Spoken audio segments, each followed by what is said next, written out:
교회와 이 조폭의 공통점이 있습니다. 이 둘이 서로 비교가 가능한 집단인지는 모르겠지만 한번 들어보시기 바랍니다. 첫째, 들어오면 모두 한 형제 자매가 된다. 들어오면 다 가족 구성원이 됩니다. 둘째, 조직을 갖추고 확장한다. 목적은 다르지만 다 조직 안에 들어가서 그 조직을 또 확장하고 부흥케 하는 목적을 갖고 있습니다. 셋째, 명령에 죽고 산다. 누구의 명령이냐에 따라 다르겠지만 우리는 하나님의 말씀을, 또 그 집단은 보스의 말에 죽고 살겠죠. 넷째, 들어오기는 쉽지만 나가기는 어렵다. 한번 들어오면 하나님의 코에 끼이면 나갈 수가 없습니다. 다섯째, 모여서 단체로 모여 훈련한다. 모두 이 두 집단은 성장하고 자신들을 강화하기 위하여 훈련을 받습니다. 이 교회와 조폭의 공통 분모는 아마도 무언가 끈끈한 유대감을 갖고 있다라는 뜻으로 보여집니다. 교회 공동체는 이 세상과는 분명히 다른 그런 유대감을 갖고 있습니다. 그러나 오늘날 교회는 이러한 결속력이 점점 약화되고 있다라는 것에는 저나 여러분이나 아마 공감을 하고 있으리라 생각합니다. 모두 같은 하나님을 믿고 있지만 저마다의 관심사가 서로가 다르고 또 삶이 바쁩니다. 또 때로는 목적도 다릅니다. 그리고 사는 게 너무 바쁘다 보니 교회에 모여서 봉사합시다 라는 것은 고사하고, 우리 모여서 밥 한 끼 먹고 또 친교를 나누거나 아니면 야유회를 가자라고 해도 사실 모이는 것이 쉽지가 않은 것이죠. 그래서 각 부서를 이끌고 계신 분들의 하나 같은 호소는 사람들이 다 모이지 않는다는 겁니다. 모여야 뭐 이야기라도 나누고 어떤 일을 도모하고 얘기라도 해보겠는데 모이지가 않으니 뭐 아무것도 하지를 못하겠다라는 그런 호소를 하게 되는 것이죠. 그래서 자연스럽게 그리스도인 사이에 있는 이 유대감과 결속력이 약화되어져 가고 있는 것 같습니다. 그러나 분명 초대교회는 이런 모습이 아니었던 것이 확실합니다. 사실 초대교회까지 내려가지 않아도 우리 성도님들이 이전에 신앙생활을 했던 때를 기억해보면 이 정도까지는 아니었는데 싶은 생각들이 많이 들 겁니다. 우리의 모임은 일반적인 모임과는 분명히 구별이 되고 특별했던 것이 분명합니다. 그래서 바울은 오늘 본문에 서로 돌아보아 사랑과 선행으로 격려하라 이렇게 말합니다. 원문에 있는 말을 풀어서 쓰면 우리가 계속해서 서로에게 관심을 가지라, 그런 뜻입니다. 서로 관심을 가지라. 그리고 그 관심을 가져야 하는 이유가 무엇이냐 할 때 사랑과 선행으로 격려하기 위함이다라고 말씀하고 있는 것이죠. 원문의 의미는 여기서 무언가를 할 수 있도록 지속적으로 자극을 주다, 그런 의미입니다.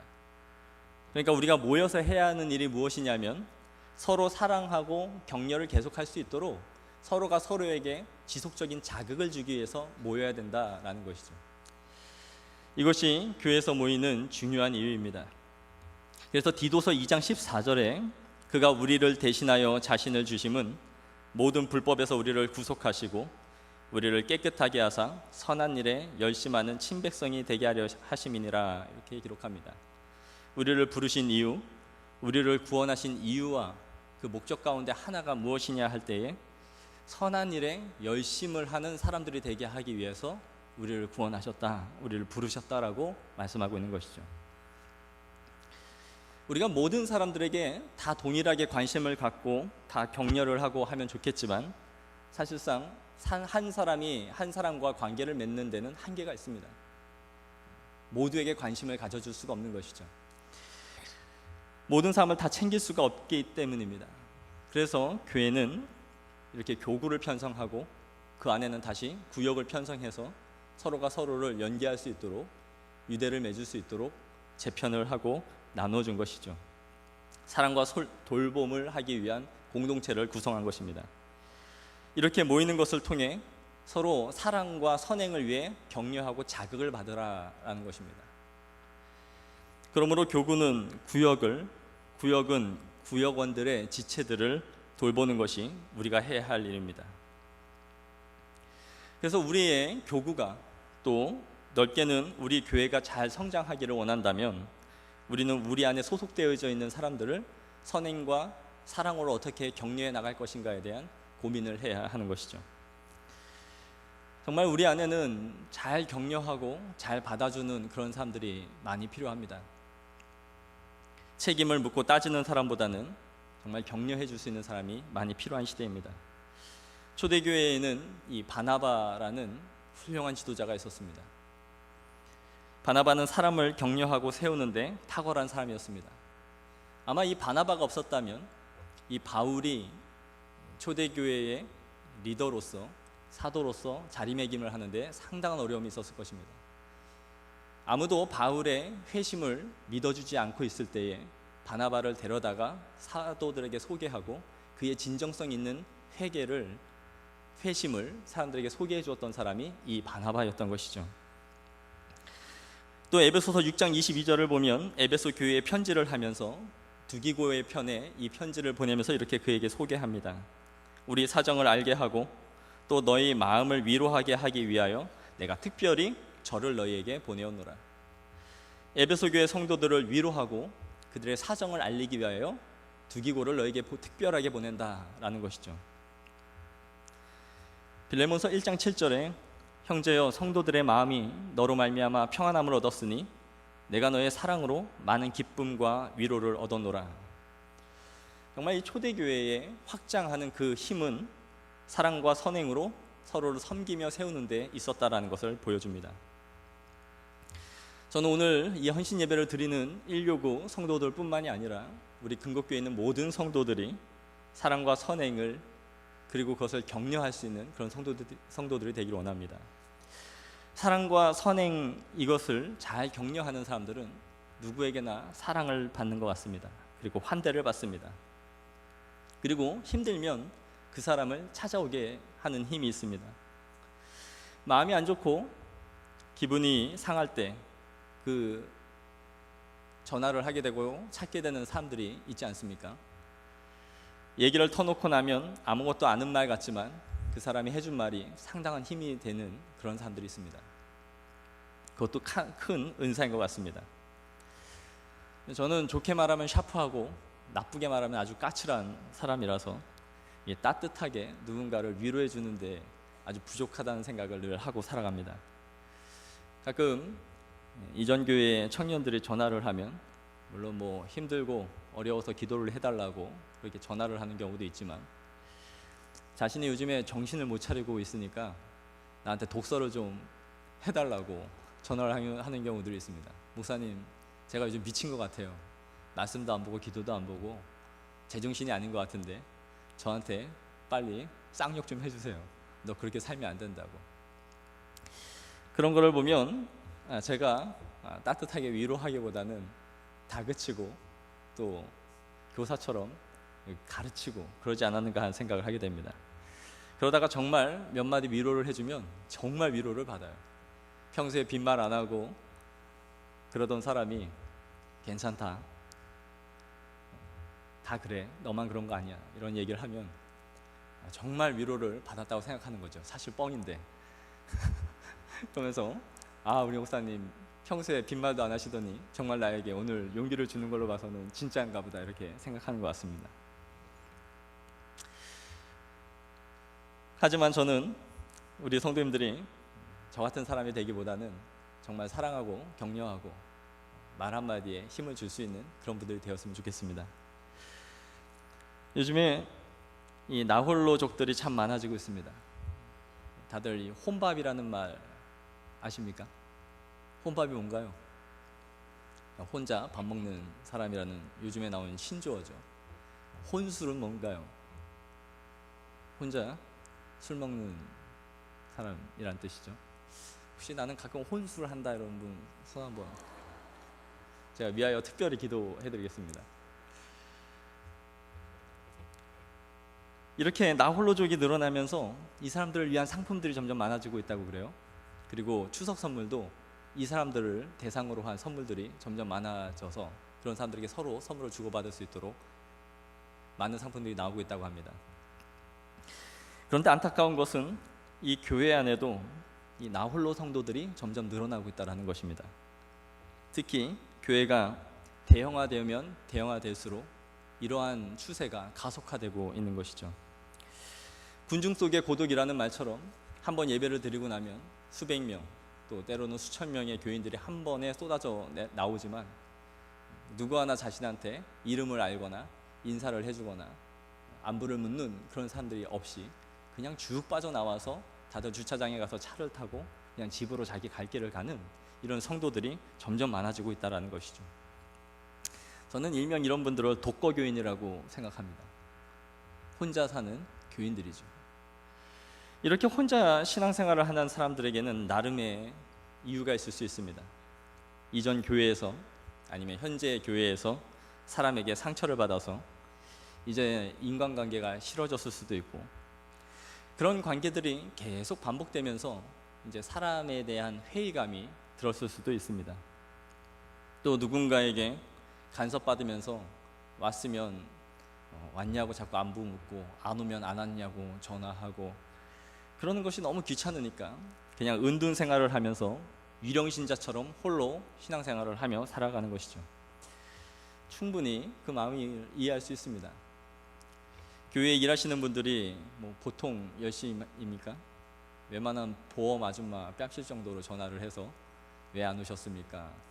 무슨 일 있습니까? 그렇게 물으니까 가뜩이나 바쁘고 스팸 전화도 많고 보이스피싱도 많은데 이 전화까지 받아야 되냐 하면서 귀찮은 생각이 들 수 있습니다.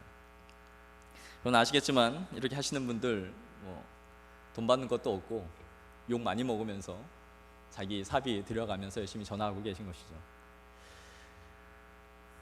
어쨌든 이렇게 나홀로 신자들이 점점 많아지고 있고 조용히 교회 다니고 있습니다. 그러면서 그들은 생각하기를 나 혼자 열심히 신앙생활 잘한다, 예배도 드리고 있고 11조 드리면서 성도로서 의무도 잘 하고 있고 또 나 큐티도 한다, 그리고 혼자 기도 생활도 하고 있다, 이렇게 말하면서 내가 뭐가 문제냐, 어차피 하나님은 내 마음에 계신 것인데 그게 뭐가 그렇게 문제냐라고 말할지 모릅니다. 그러나 그러한 분들의 신앙은 매우 위태하며 불완전하다라는 것을 알아야 합니다. 혼자 신앙생활을 하는 사람은 자신의 믿음이 산으로 가는지 바다로 가는지 들로 가는지 알지 못하는 상태에 있는 것이죠. 자신의 신앙의 상태를 누군가로부터 점검을 받지 못하는 것입니다. 나 혼자 내가 원하는 방식대로 느끼고 성경도 해석하고 또 몇 마디 읽다 보면 나에게 마음이 감동이 되면 이거 하나님이 나에게 주시는 말씀이구나 라고 스스로 생각하면서 신앙생활을 하는 것이 기독교라면 모든 기독교 신자들은 산으로 들어가는 것이 마땅할 것입니다. 혼자 그곳에서 은둔하면서 성경 보고 기도하면서 하나님께 은혜 받았다고 생각하면 되는 것이죠. 그러나 교회의 역사 가운데 교회는 단 한 번도 혼자 외롭게 있었던 적이 없습니다. 절은, 불교도는 그렇게 했는지 모르지만 교회는 한 번도 그렇게 혼자 외롭게 있었던 적이 없습니다. 이제는 불교도 그게 아닌 거라 생각했는지 도시로 점점 내려오고 있죠. 교회는 항상 이 하나님께서 성도들을 교회 공동체와 함께 걸어가도록 하셨던 것이죠. 그래서 오순절 성령 강림 사건이 성령의 기름 부으심이 있었던 것도 교회에 모인 공동체들을 통해서였고, 그 이후에 모든 성도들은 이 교회 공동체 안에서 서로 물건을 통용하며 사랑하고 나누기를 힘써 나갔던 것입니다. 이렇게 나홀로 은둔 생활을 했던 때는 교회가 대대적으로 박해를 받고 핍박받던 때 외에는 없었습니다.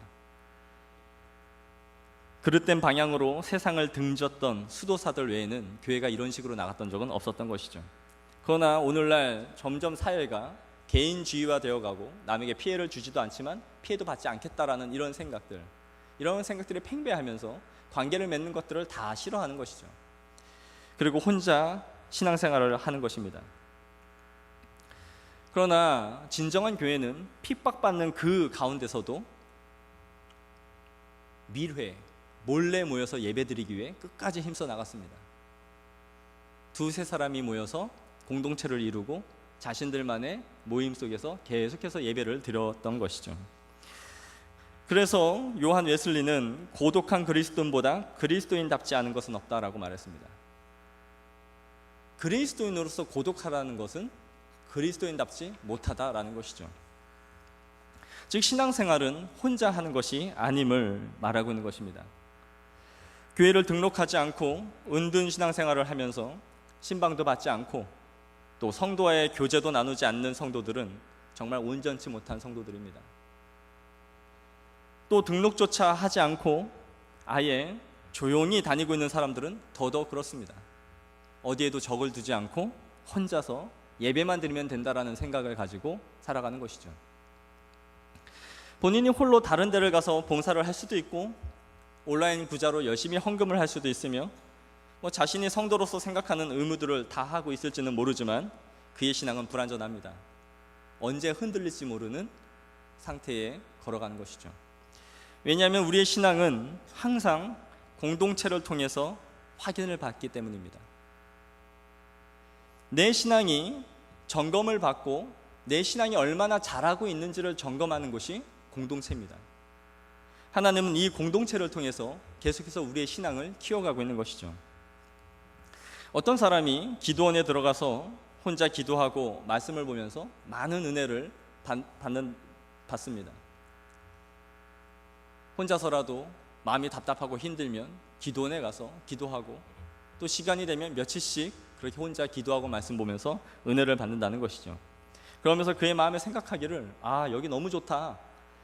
여기 있으니까 내가 하나님만 바라보고 찬양하고 세상에 있는 여러 가지 생각들 다 생각하지 않아도 되고 하나님과 교제하면서 있으니까 내가 너무 좋다. 이런 생각을 하는 것이죠. 여기 있으니까 여기가 지상 낙원이구나. 그러면서 자신의 신앙을 생각하기를 내가 정말 주님과 동행하는 것처럼 느끼는 것입니다. 그도 그럴 것이 아무도 자기를 건드는 사람이 없으니까, 찌르는 사람이 없으니까 내 신앙이 완성되어져 가고 있다라고 생각하는 것이죠. 그러나 모든 것을 다시 내 상태, 내가 원래 있던 대로 내려오면 어떤 일이 벌어집니까? 남편이 구박하고 아이들이 밥투정을 하고 현실의 문제에 부딪히면서 다시 내 안에 있는 분노와 화가 올라오기 시작하는 것이죠. 그리고 내 주변에 있는 사람들이 나의 마음에 다시 상처를 줘서 기분 나쁘게 만드는 것입니다. 그러니까 화가 나면 무슨 생각이 드냐면 저 은혜를 쏟게 만드는 마귀 자식들, 이 마귀가 역사한다고 졸지에 다른 사람들을 자신의 기분 나쁘게 만들었다는 이유에서 마귀가 역사한다 소리를 겁없이 해버리는 것이죠. 그것도 같은 성도들에게.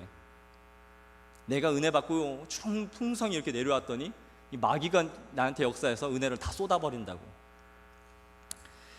그게 다른 사람들 때문에 내가 신앙생활을 제대로 못하고 있는 것입니까?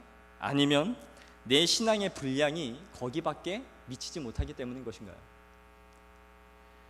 자기가 거기서 뚜껑이 열리면 거기가 자신의 신앙의 분량인 줄을 알고 하나님 앞에 무릎을 꿇어야 되는 것이죠. 내가 왜 여기서 열이 받지? 왜 여기서 내 이 5장에서 6부에서 올라오는 화가 있지? 내가 은혜 받은 것 같지만 아무도 상대 안 하고 기도원에서 있을 때는 그렇게 은혜 받은 것 같았지만 결국 현실에 부딪혔을 때는 이게 내 본전이구나, 이게 내 본 모습이구나, 그걸 알아야죠. 혼자 자신이 은혜 받았다고 짐 싸들고 혹은 교회든 어디든 현실을 도피해서 자신이 은혜를 누렸다라고 생각하는 것이 사실은 아무것도 점검받지 않는 신앙생활인 것입니다. 어떤 인격이 정말 출중한 사람을 만났습니다. 다른 사람에게 화낼 줄도 모르고 싫은 소리 한번 할 줄 모르는 그런 사람을 만난 것이죠. 어떻게 저 사람은 남한테 싫은 소리 한번 저렇게 안 할까? 그래서 옆에 같이 있던 동료가 물었습니다. 아니 누구누구씨 어떻게 그렇게 훌륭한 인격을 갖고 있습니까? 어떻게 그렇게 남에게 싫은 소리 한마디 할 줄 몰라요? 라고 말했더니 뭐라 했는지 아십니까? 제가 제 아내와 30년을 살았습니다. 무슨 말인지를 모르시나 봐요. 즉 내 아내가 나를 깎고 깎아서 이러한 인격으로 만들어졌다라는 이야기죠. 즉 옆에 있는 사람에 의해서 내 인격이 깎인다라는 것입니다. 그러니까 센 사람 옆에 있으면 그 주변 사람들이 다 거룩해져요. 모난 사람이 옆에 있으면 그 주변 사람들이 다 거룩해지고 착해지기 시작합니다. 자기는 안 변하는데 주변 사람들은 자신을 통해 다 거룩해지고 인내를 배우고 사랑하는 법을 배우게 하는 것이죠. 혹시 내 주변에 착한 사람들밖에 없는 분들은 생각해 보셔야 됩니다. 저는 늘 생각해요. 왜 내 주변에는 착한 사람들밖에 없을까? 착한 사람들 아니면 저를 받아주지 못하기 때문에 항상 내 주변엔 착한 사람만 많구나. 하나님이 나를 받아줄 수 있는 사람들만 두시는 거죠. 혹시 우리 주변에 다 착한 사람들만 있습니까? 나를 찌르는 사람이 없고. 자신을 한번, 그래서 내가 결국은 다른 사람들을 다 착하게 만들어준 거예요. 그러니까 교회 공동체는 안에서 부딪히고 때론 화가 나고 또 위로도 받고 하면서 서로가 신앙이 커져가는 것입니다. 철이 철을 날카롭게 하듯이 우리의 모난과 우리의 부족함이 교회 공동체를 통해 성화를 이루어가는 거예요. 그래서 혼자 신앙생활을 하는 것은 우리가 성화되어져 가는 데 있어서 매우 큰 걸림돌이 되는 것이죠. 우리 옆 사람에게 한번 말해볼까요? 당신이 있어서 내 인격이 훌륭하게 되어가고 있습니다.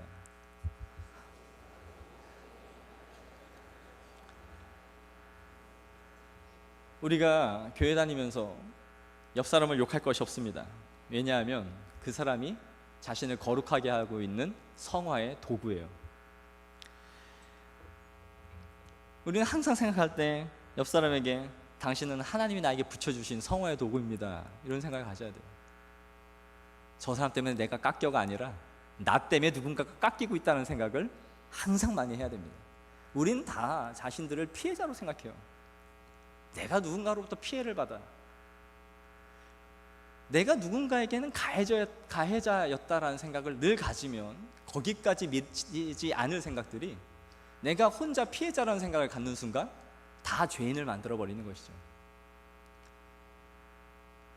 누군가가 나를 깎는 것이 아니라 나도 누군가를 깎으면서 교회 공동체가 함께 걸어가고 있는 것입니다.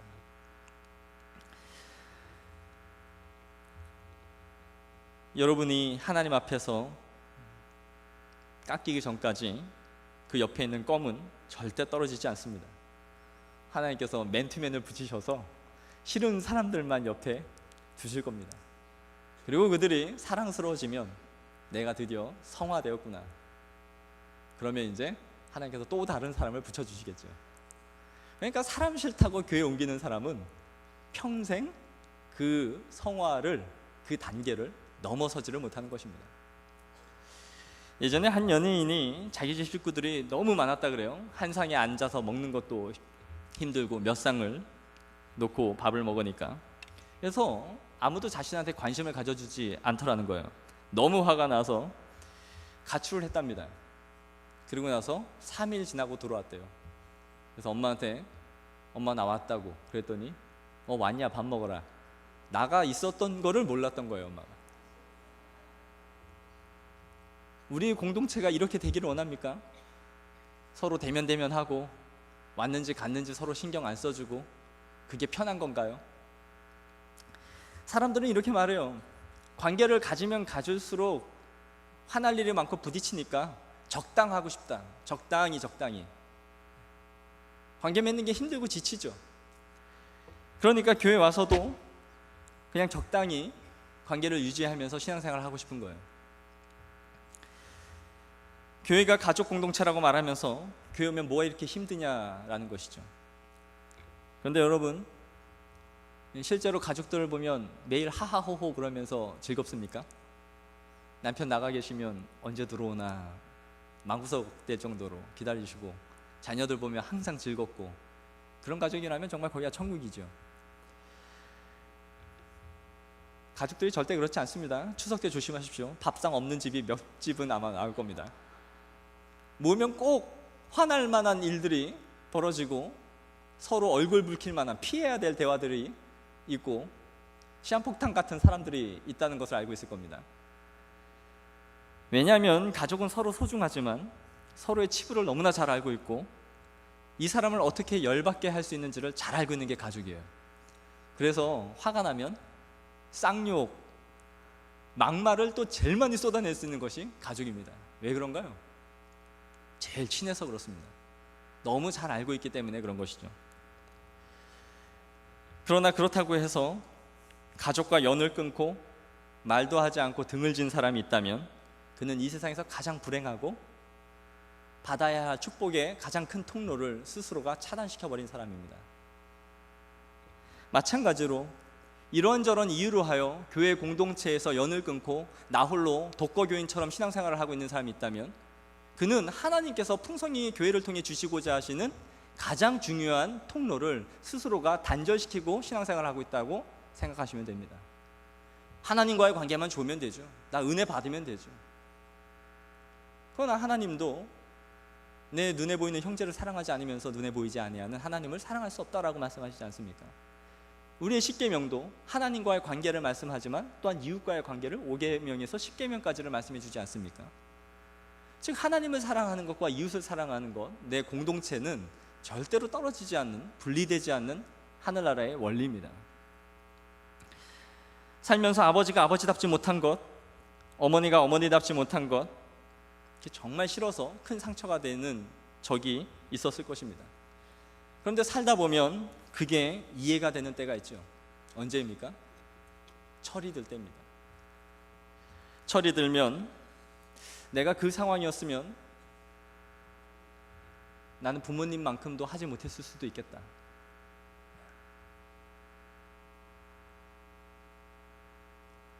또 이 상황이면 내 아버지는 어떻게 일을 처리하셨을까? 이런 생각이 드는 것이죠. 마찬가지로 우리가 신앙생활을 하면서 목사답지 못한 목사를 봤을 수도 있고 장로답지 못한 장로, 권사답지 못한 권사, 성도답지 못한 성도들 때문에 나 홀로 신앙생활을 하겠다라고 마음먹은 사람들이 있을 수도 있습니다. 혹은 정말 혼자는 아니지만 적당하게 항상 살아가고 있는 성도들이 있을 수 있습니다. 하지만 은혜 받으면 이것이 포용이 되는 것입니다. 미워도 좋아도 가족이듯이 교회는 그런 것입니다. 하나님은 교회 공동체를 통해 우리를 깎고 빚으셔서 신앙이 자라날 수 있도록 이곳에 심어 놓으신 것입니다. 그러므로 우리는 이 공동체가 자기의 신앙의 분량을 보는 중요한 잣대라는 것을 생각해야 합니다. 공동체가 없이는 자기의 신앙을 가늠하지 못합니다. 혼자 살 때는 몰랐는데 결혼해서 살면서 내가 이런 사람이었구나 하는 것을 느낄 때가 있었지 않습니까?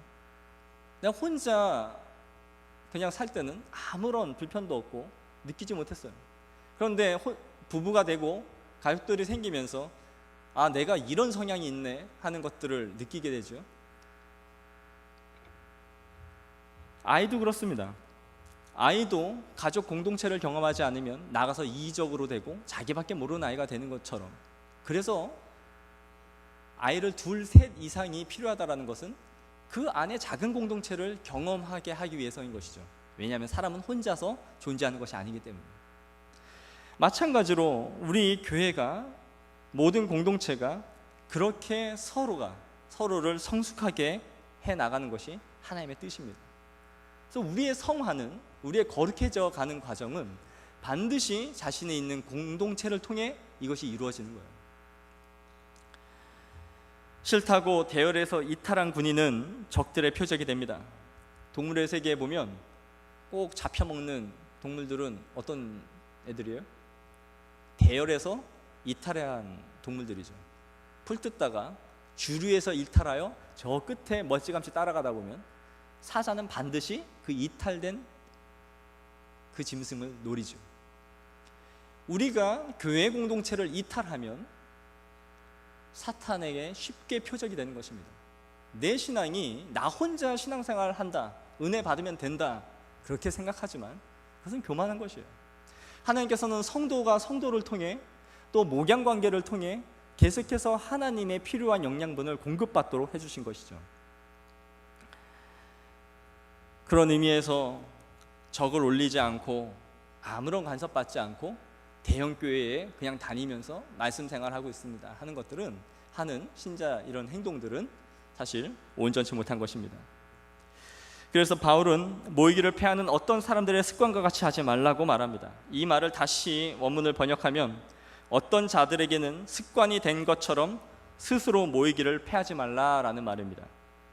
아마도 이 초대교회 당시에 누군가에게는 그릇된 생각을 가지고 안 모이는 것이 습관이 되어져 있는 사람들이 있었던 것으로 보여집니다. 우리 교구 안에도, 교회 안에도 모임이 무너진 구역들이 있을 겁니다. 서로 바쁘다는 이유로, 시간이 맞지 않는다는 이유로, 거리가 멀다는 이유로 우리의 모임들이 무너져 있는 곳들이 있을 것입니다. 그런데 그것을 당연시하고 있지는 않습니까? 모임이 무너지면 차차 관심이 식고 사랑과 격려가 사라지기 시작합니다. 이것은 시순이에요. 서로 모이지 않으면 자연스럽게 이 모든 것들이 식어지는 것이죠.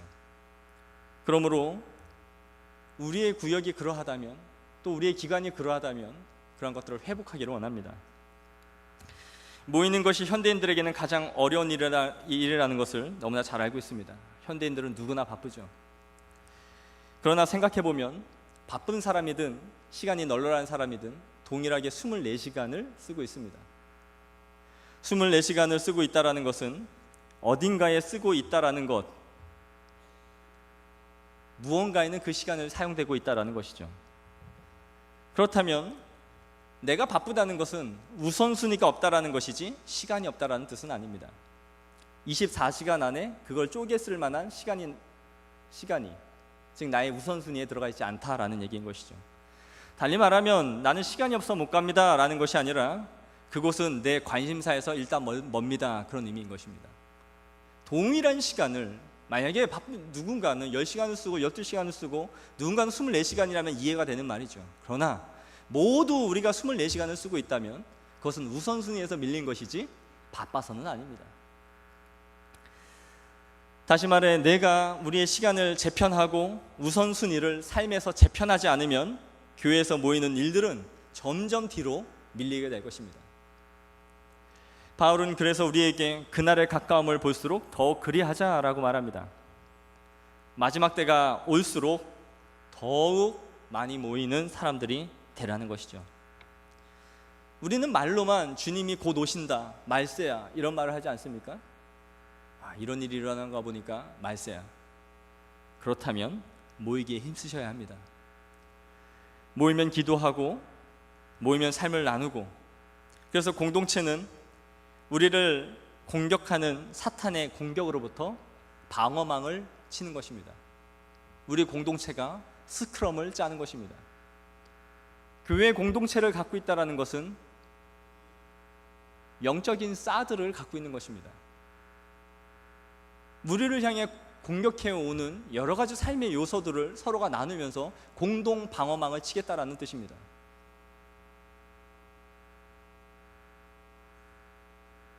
중요한 우리의 영적 전선을 스스로 와해시키지 말기를 부탁드립니다. 그러므로 마지막으로 권면을 하며 이 말씀을 맺기로 합니다. 첫째는 나 홀로 신앙생활하는 것을, 그 습관을 버리는 것입니다. 익명화된 곳에서 아무도 모르게 홀로 신앙생활하는 것 옳지 않습니다. 아담이 홀로 독처하는 것이 좋지 못하여 하와를 하나님께서 지어주셨듯이 홀로 신앙생활하는 것은 독처하는 것처럼 보기가 좋지 않습니다. 성도는 항상 교회 공동체와 함께 걸어가는 것입니다. 둘째는 공동체 예배에 다른 것들이 끼어들지 못하도록 하셔야 합니다. 이런저런 핑계들이 우리가 하나님 앞에 나오는 일들에 있어서 끼어들어서 우선순위를 바꾸게 하지 말아야 합니다. 그리고 그렇게 나가지 못하는 이유들을 자기 스스로가 합리화해서는 안 됩니다. 세 번째는 교회 공동체가 하나님이 우리를 빚어가시는 성화의 중요한 자리이며 자신의 신앙을 가늠해 볼 수 있는 척도임을 알아야 합니다. 누구 때문에 거기 안 가요? 누구 보기 싫어서 거기 안 가요?